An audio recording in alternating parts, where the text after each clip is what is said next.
कोई बीपी मंडल बन के मुख्यमंत्री बनता है तो भी कहता है कि शूद्र मुख्यमंत्री बन गया तो गंगा में आग नहीं लगेगी तो क्या होगा। विचारों की लड़ाई हमेशा मुश्किल रहती है और विचारों पर टिके रहना उससे भी मुश्किल होता है। बिहार मांग रहा है 65% आरक्षण लागू करो, लैटरल एंट्री हटाओ, प्राइवेट सेक्टर और जुडिशियरी में रिजर्वेशन लाओ। ये बिहार का चुनाव होगा, ये जो विधानसभा का इसका प्रमुख एजेंडा होगा। जो लोग बिक गए, जो पलटी मार गए, जो डर गए या जो चुप हो गए, वो सारे लोग विचारधारा की लड़ाई को आगे नहीं बढ़ा पाएंगे। बिहार जानता पहचानता है कि जो उनके लिए लड़ रहा है उनके साथ बिहार खड़ा होगा और ताकत से खड़ा होगा। ऐसा अरे इधर घूमिए, इधर सामने देखिए, इधर घूमिए, आप लोग सामने आइए।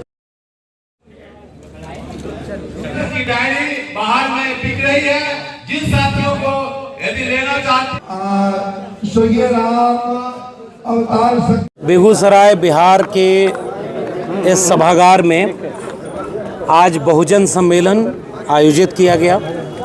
बिहार के मेहनतकश आवाम के द्वारा ये जो कार्यक्रम आयोजित किया गया, इसका मकसद ये था कि बिहार में तथागत बुद्ध से लेकर के त्रिवेणी संघ, कर्पूरी ठाकुर, जगदेव बाबू, बीपी मंडल, समाजवादी आंदोलन,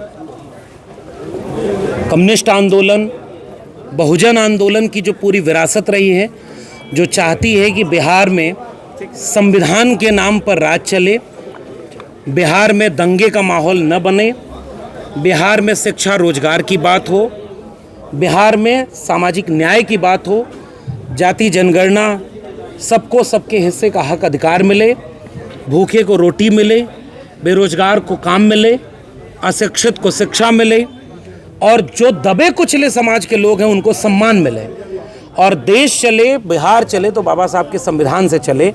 इसका ये आयोजन किया गया और यहाँ एक संकल्प लिया गया कि जो लोग बिहार में दंगा कराना चाहते हों, जातियों को आपस में बांट के लड़ाना चाहते हों, शिक्षा को बेच करके, रोजगार को ख़त्म करके और बिहार को और कमज़ोर करके 90 के पहले का बिहार जिसमें इतना गैर बराबरी हो कि सम्मान भी जाति देख करते हो, ऐसा सपना देखते हैं। यहाँ के लोगों ने उसका संकल्प लिया कि उनके मंसूबों को वो पूरा नहीं होने देंगे।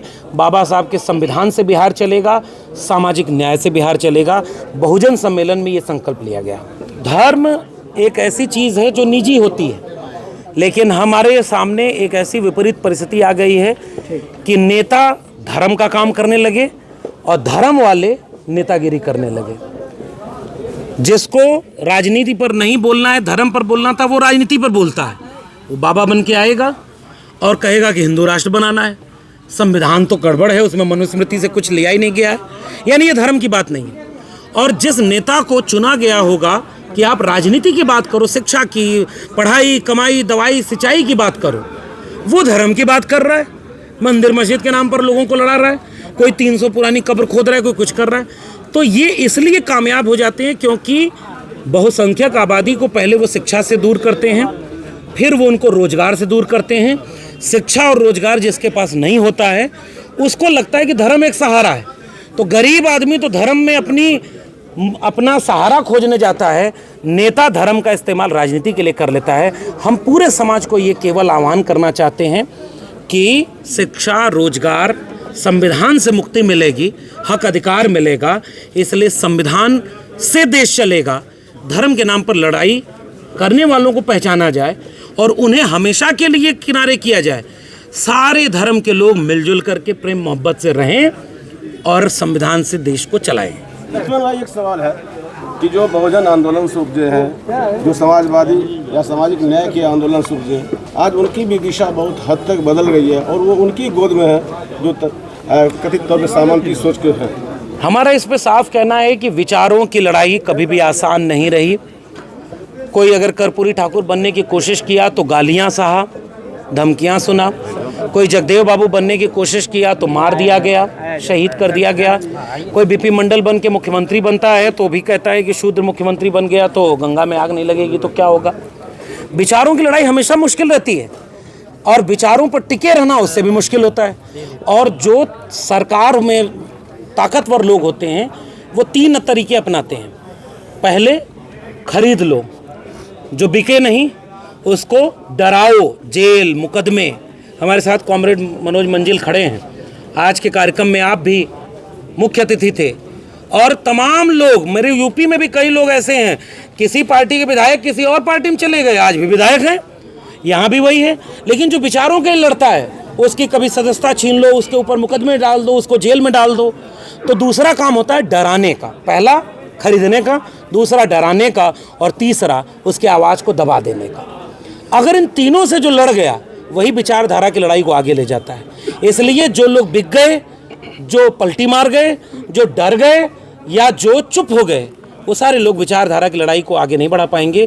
बिहार जानता पहचानता है कि जो उनके लिए लड़ रहा है उनके साथ बिहार खड़ा होगा और ताकत से खड़ा होगा। चुनाव तो एक बात है, चुनाव पे इसका असर ये पड़ेगा कि भाई लोग वोट डालने के पहले पहचानेंगे कि जो उनके शिक्षा की बात करे, रोजगार की बात करे, सम्मान की बात करे, पढ़ाई कमाई दवाई सिंचाई की बात करे और सम्मान के साथ जीवन जीने की बात करे, उसको बिहार वोट देगा। बाबा साहब के संविधान के नाम पर जो संविधान बचाने के लिए एकजुट होगा, बिहार उसको वोट देगा। आज के सम्मेलन से हम यही बिहार को पैगाम देना चाहते हैं कि बिहार एक ऐतिहासिक फैसले की घड़ी पर है। अगर बिहार धोखा खा गया, जातियों में बंट गया, तो बिहार चूक जाएगा। अगर बिहार संभल जाएगा तो बिहार के साथ साथ पूरा देश बच जाएगा। और मुझे पूरी उम्मीद है कि बिहार ऐसे नाजुक मोड़ पर बहुत सकारात्मक फैसला लेगा। धन्यवाद। क्या कहेंगे अभी जो आज बहुजन सम्मेलन हुआ, उसको आप किस तरह से देख रहे हैं, उसका क्या आने वाले समय में कुछ बढ़ाव देखने को मिलेगा? देखिए, बिहार ब्रिटिश हुकूमत से ही लड़ते आ रहा है इंसाफ के लिए, जमहूरी हक और हकूक़ के लिए। दलित, वंचित, मजदूर, किसान और जो मेहनत कश आवाम है, उत्पीड़ित जनगण है, इसके नई ज़िंदगी के लिए, इसके जीवन के खूबसूरती के लिए, इसके भविष्य के लिए बिहार लड़ते रहा है। और इस बार भी जो यहाँ 2025 जो आने वाला चुनाव है, ये बिहार की जो ज़मीन है ये जमहूरी ज़मीन है, और इस ज़मीन में सांप्रदायिक सियासत की बीज नहीं बोने दिया जाएगा, उसको पनपने से पहले कुचल दिया जाएगा।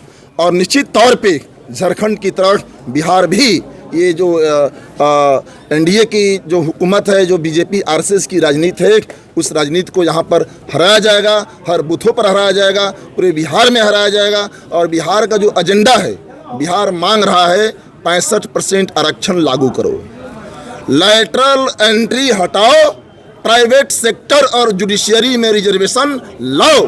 ये बिहार जो बिहार का चुनाव होगा, ये जो विधानसभा का, इसका प्रमुख एजेंडा होगा। पलायन रोको, ये जो बंद पड़े कल कारखाने हैं बेचो मत, कॉरपोरेट को, कैपिटलिस्ट को मत दो, उसको चालू करो, उसमें रोजगार दो, बिहार के लोगों की नई जिंदगी मिलेगी।